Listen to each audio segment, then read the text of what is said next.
What is going on, EDC people, and what is our journey today? Well, I can pretty much guarantee that I have allergies because we just had two like 90-degree days in a row, and we left that like yellow pollen stuff on the patio table out here, and I brushed it off to put this background down, and I am so stuffy now. Oh my gosh! So apparently, in your late 30s, you can gain allergies. But we're here to talk about the Hogue Ritter.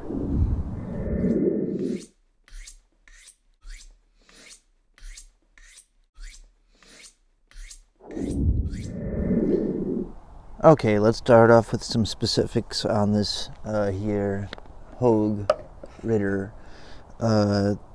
Actually, it's called the Ritter RSK MK1-G2.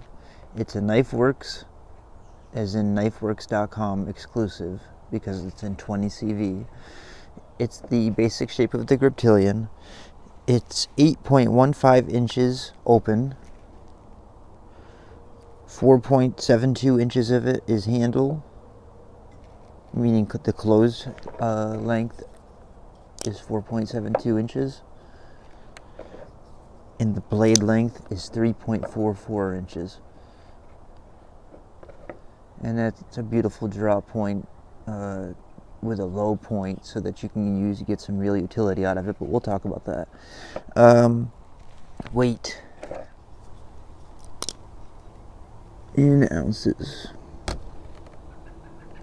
4.47, so say 4.474, yeah, okay.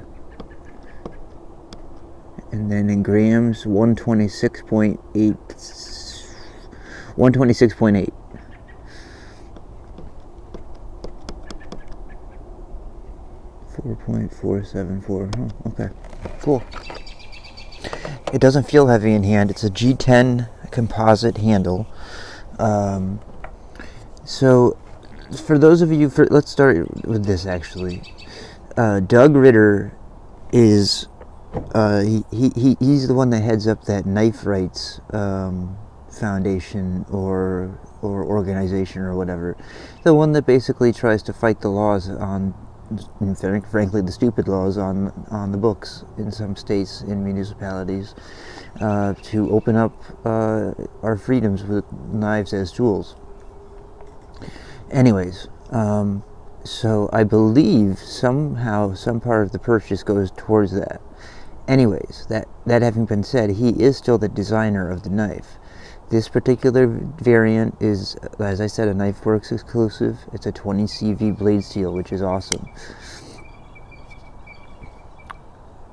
We'll take the stock with, actually, might as well take it now while we're talking about it. In millimeters, whoops, just moved everything. In millimeters, 3.16, so it's actually nice and thin. Let's do it in inches just for those people who like that too. 0.124. And let's do the handle width while we're in inches also. 0.62. Now it is, what is the word I am looking for? It is contoured. So, oops. I've got so many wires. It's hard to understand sometimes, guys. I have to work around a tripod. I've got all these wires and all this stuff. Anyways, this knife is very sharp. It gave me a good cut on my foot, of all places, believe it or not. I was fiddling with the Able lock, which is what Hogue calls this variant of the crossbar lock mechanism. Okay. And I dropped it, and I was wearing sandals, and the thing hit my my right foot, big toe, like imagine this is the toe. It hit like right on in between the knuckle and the knuckle, I guess, whatever part of the toe that would be, but on the right toe. Anyways, just for your information, in case you were wondering.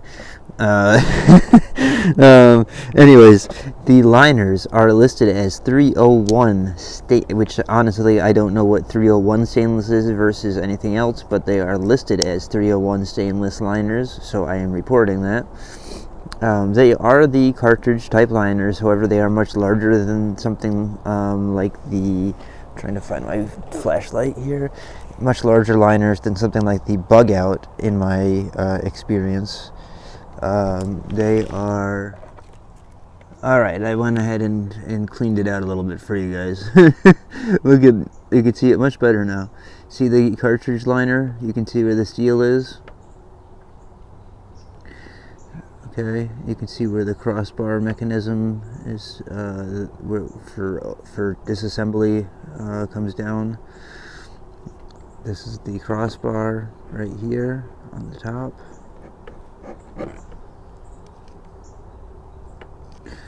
And essentially, I can get rid of the light now, that's probably making things worse. Essentially, you pull the bar back, and where it sits on top of that tang to secure it, it removes it, and it's allowed to slide along the back of the tang just like that until it hits the closed position. It's really a very simple design in reality, but it's a genius design because it's beautiful. It's got two dual sided thumb studs, and with that able lock, it makes it completely 100% ambidextrous. Yes, you can flip the pocket clip over. They went ahead and did the pocket clip design so that you can exchange this clip, if you don't like it, with your Spyderco or Benchmade clips. You know, they went ahead and said, hey, we made a good clip, but if you like theirs better, go ahead. We may set you up with the same holes. So there you go. You have the 3-hole pattern. The G10, it's way thicker than I thought it was, as you can see here. And as we measured, it was 0.6 something on the total handle width. I just read on the website that I guess Doug Ritter kind of homaged this starburst pattern slash checkerboard and fluting patterning to a Les George design that was contributed to the Knife Rights foundation that Doug Ritter runs. And so I guess it's somehow, I'm not exactly too familiar. Anyways, in ergonomics, lovely, beautiful. The jimping here is good and meaningful, and it also goes up this ramp, so when you're getting right up there and digging in, you get a good grip. You don't have jimping on the bottom here, but you have this little jetty, I guess, that comes out and protects your finger from the blade's edge. You do have a beautiful sharpening choil. The plunge is pretty darn good on it, and it's in 20 CV steel, so you gotta love that. I also love the stonewash finish. It's polished, but you know, not like mirror reflective. It looks really nice, and there's not much for billboarding. You know, Doug Ritter, 20 CV, Hogue. Oh, and hey, USA, because by the way, it's a USA knife. This knife is just over $150, guys. It's a USA knife, 20 CV steel. Great geometry, nice and slicey, fidget factor galore, ambidextrous, talk about it. The thumb studs, it's got to be the easiest thumb stud knife I've ever used. As far as I'm concerned, and maybe I'm just starting here because, and you know, I'm not going to deny that I had influence in buying this because of Metal Complex, using it on his channel. But I thought, well, hell, I trust him, he's right. So I got it. And as far as I'm concerned, and I'm not sure that he still believes this, or if he does or doesn't, or if he ever exactly did, but as far as I'm concerned, dollar for dollar, this is the best deal out there right now to get a full-sized EDC knife with something more than a line or lock that's ambidextrous, under $200, under, you know, closer to the $150, 20 CV steel, and is proven design, aka the Benchmade Griptillian. It's strong. It comes, the Hogue knife, I mean, I'm going to tell you guys, okay, I can talk, yes. This guy comes sharp out of the box. This is one of the sharpest knives that I've ever gotten, actually, like straight out of the box. Now, I'm holding this knife, I'm looking at the lines on my camera screen and trying to hold the flat of it along the line, and I'm noticing that the point of it, okay, the very point, oh, I just move, I just bang everything every time I move, is down further. Okay, you see, it doesn't have a large belly where the tip could be way up here. The tip is down further down here, so those utility cuts much easier to do with this knife. And with that ramp system, especially with that nice jimping, that's not painful, but it is meaningful, meaning that it works and it's not like harmful to you. You can dig right up, or whether you use your pointer or index finger, rather, I guess I should say, to push something down, or your thumb, depending on what direction you're going. You know, you can go up and over. It has, you know, the design is tried and true, so there's no point in arguing that, right? The Benchmade Griptillian is a tried and true design. The Hogue Ritter is a tried and true design. The Able Lock isn't, as far as I'm concerned, I mean, it came out of the box like this. It is on phosphor bronze washers, but it came out of the box with a beautiful action, and I can only say that it got better, you know, and I'm not saying that it got better, because it came as good as you see it pretty much, but if anything, it got better. You know, and I can't emphasize how important it is that it's ambidextrous. That I know that's only 10%, as Nick Shabazz says, of the population, but 10% is a lot, and lefties need love too. And when it comes to a knife design that's going to be a landmark like this, I believe, like I was saying, dollar for dollar, this is the best knife you can buy. Getting a 20 CV / M390 / 204P or whatever blade steel, with all the things I was mentioning, okay, and USA made, okay, and that's nothing against other countries. It's just simply, I'm in the United States and it's a USA made knife, so I'm advocating for it, and they fight for knife rights, and I think I like that.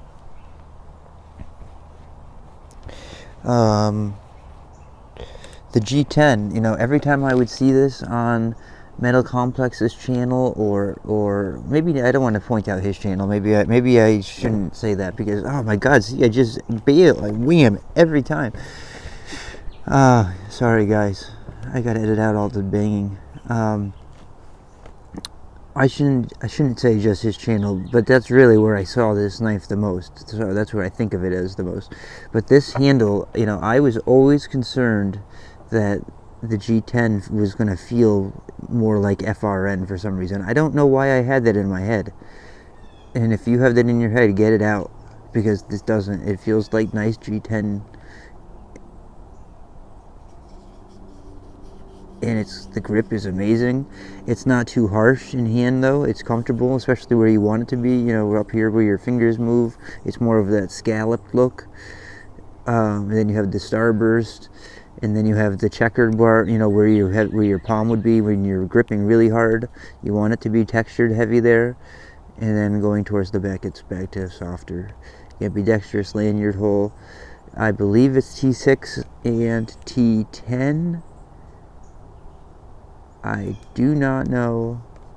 that for sure. I will put it on the screen somewhere around now. I will mention the pivot is a Torx bit size whatever, and the body is Torx bit size whatever. But again, I love the fact that there's a nice sharpening choil to give you a long life. That's one thing I always thought about that I never heard, and you're seeing the sun starting to come up. I film outside. If you don't follow the channel, the sun is starting to come up over the mountain, and it's now hitting my hand, so that's why you're seeing a random bright light come up here. You see how they have this, like, I'm going to call it like Coliseum, tri-way Coliseum stepped design. I think that's cool. It matches. Made in America. You know, the cartridge liners, guys, I've used this pretty well, you know, especially for simple EDC chores, and I just beat the thing again. But especially for simple EDC, daily EDC chores, you have no problem or no concern worrying about those liners. And even when it comes to heavy work, those G10 slabs are thick. And look, as that sun comes up, that'll do it some justice, actually. Look how thick those slabs are. Do you know how hard G10 is? You're going to deform the knife before you break it. So don't, in my opinion, you know, who am I? Just some guy, but really, you're not gonna, you know, I'm just telling you about concerns that I had. I had concerns that it was a cartridge liner.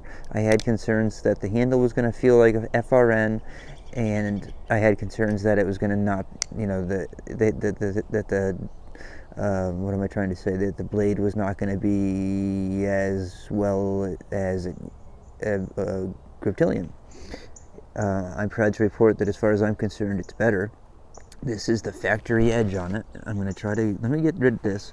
Guys, I'm trying to build subscribers. You're on EDC Journeys. Give me a thumbs up, please, and subscribe. Let's get that off the screen. Okay. What was I showing you? The bevel. And you know what? Maybe we can wait 1 second just until the sun comes up a little further, and I'll show you how perfect. There's not a burr on it. You know, I've had Spydercos come with burrs, and no big deal, things that I can take off, but something that just attention to detail, something that's nice. You shouldn't have to take off a burr when you first buy a knife. It should come sharp, and this does come sharp, and it comes in 20 CV. And it's just a really nice knife. You know, the pocket clip, my biggest complaint on it is I can't get this over the seam of my pants without either pulling it up, you know, or like doing the whole pull your pocket pant thing and dip it in. So whatever, you know, that change needs to be done. Ergonomically, the pocket clip is of no circumstance. It's nice and comfortable. I can feel it, but it's not necessarily a hot spot. Maybe if I were working all damn day long, it would start to hurt right here, you know, in the corner, just like any other pocket clip, or most pocket clips, I should say. But all in all, you're getting a good quality knife that's above average as far as, you know, your locking mechanism, your locking safety, your fidget factor, your steel, your geometry, your blade geometry, your handle geometry.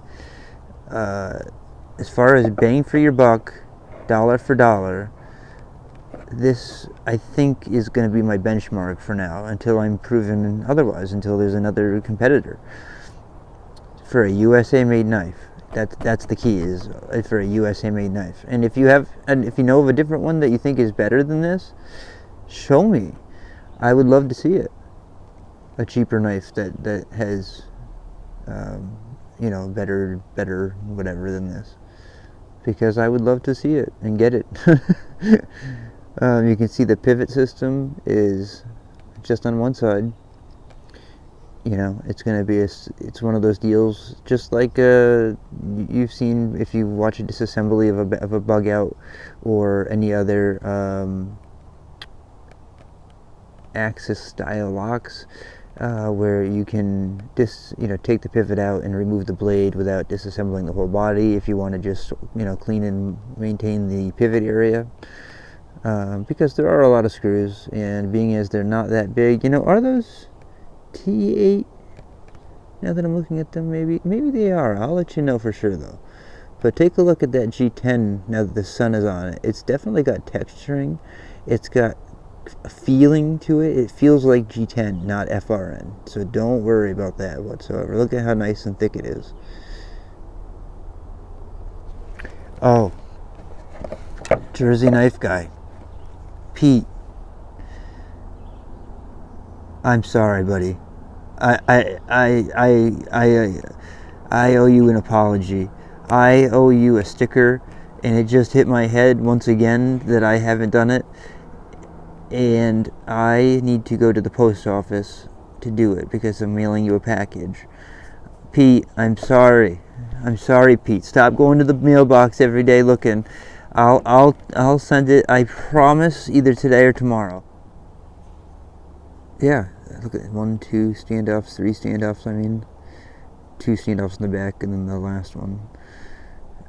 But yeah, so you see it has two screws on their designed pocket clip, but they give you the 3 screw holes so that you can use. But I like that. They're saying, you know, hey, we realize there's other USA makers out there that other people might like those clips more.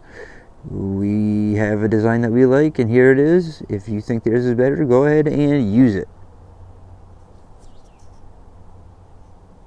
And I think that's cool. And that shows a sense of, like, you know, damn it, we think our clip is pretty good. Now, they could have used flathead screws. I don't mind that they didn't sink it in because it is ambidextrous, so I don't mind that. But they could have used flathead screws, and I don't like the way that comes up. It doesn't come up enough to get over the fabric. I can get my finger under there once I get my nail, you know, just ramped right, but it's just got to lip up a little bit more, baby. I might have to do that by hand. But it's also beautifully stone washed, just like the blade. So it matches the blade beautifully. And I don't mind that it says DR Hogue on it, because it is a Hogue Ritter. Or should I say the RSK MK1-G2. I gotta get used to saying that if I'm going to start using this as a benchmark of some kind, huh? Or in this case, the Ritter Hogue. I love saying that. Oh, here's another. Oh gosh, I just smash, bang everything. I don't know. Did I already do comparisons? I don't even remember. Here is a Delica. I don't think I did. Here's a Shaman. So you can see that it's closer to. Why is that back on the screen? Oh, because I was apologizing to Jersey Knife Guy. Oh shoot, I just brought it up again. So it's more in the size of a Shaman. The cutting edge is actually longer than the Shaman's cutting edge. The handle is actually a little longer, in a sense. And because of the forward choil on the Shaman, you do get a longer cutting edge. I do think that the Shaman is grittier, you know, stock-wise, obviously, and has the compression lock. So it's a different beast in a different sense. Because I love the Shaman, by the way, so no disrespect to the Shaman. That's a different beast creature. I don't know. I just tried to combine that word in my head. Whatever that noise was beast and creature at the same time. Breacher. Yeah, so that's it. It's a great knife. You know, if you're looking for what I think is the cheapest yet best bang for your buck, that's not just another liner lock. You know, that has a proven, you know, USA made 20 CV steel. It's right here for now. And you know, as of Monday, May 24th, 2021. So, Pete. This is yours, this one right here. Okay, bud? Alright, ladies and gentlemen, have a great day. Let me give you one more glimpse over of the beautiful blade in the sun. I really quite like this knife. I really like the sliciness in the geometry. It's just a great EDC. In my opinion, it's a benchmark. Wham, bam, slammed out of the park. Come again for $150. KnifeWorks exclusive. Oops.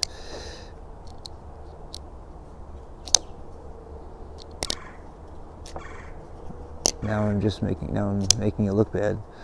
It's a little bit more difficult when you're doing it sideways under a camera, but it's almost impossible to not deploy correctly if you hold it the right way. And same with retraction. It's so simple, and it's a joy to just sit there and annoy people with. And you have something stronger than a liner lock. At least that's what I've learned. I think this is a great, starting point too. This is a great step to the next level of knife. Let's say you're into, whatever. This is a good stepping stone knife. This is a good $150 area knife. If you're looking to spend about $150 on a knife, this is the best bang for your buck you can get, I think, right now on the market. I'm back again, guys, with another quick clip. I want to show you the knife again as the sun is up, and I want to show you closer now with the sun being up, just how, for example, the cornering on the top of the blade, it's not crowned per se, but the corners are, as I've said before, broken, so they're not sharp. And my camera is freaking out here, okay. And then you have this great stonewash, and the stonewash is obviously what helped break down that corner, I would assume, unless they just consciously did it, which would be great also. But whatever, one way or another it got done. But the beautiful stonewashing, you can see how shiny it still is, but doesn't have that, it's not a mirror finish. So those minor scratches and variations on it aren't going to come up as badly. Also, fingerprints are not going to be nearly as bad. Not nearly as bad.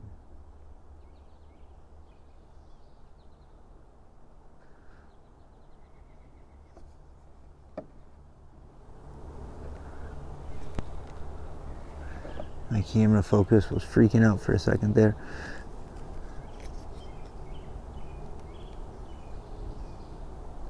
It's a beautiful draw point, as I said. It's got a high flat. I'm trying to put the sunlight on it to accent it there. There we go. High flat and then a flat grind. I guess is what it's technically called. Maybe a saber grind with a high flat, I guess, is technically what it's called.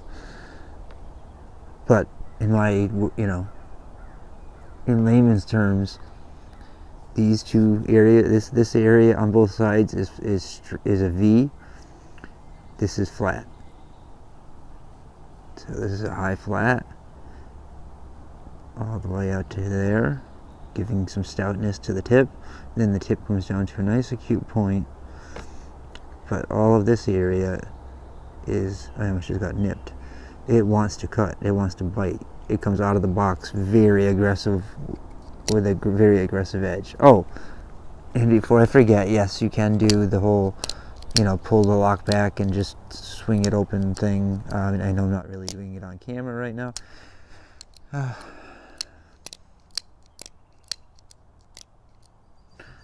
Or you can very simply swing it around with your finger if you want to. If you don't want to cause such a big scene, you can very easily swing it around. I love the audible clicks it makes. And the able lock, those springs are soft enough that you could do it with one finger. I wouldn't suggest doing that, as you want to wear them both at the same time.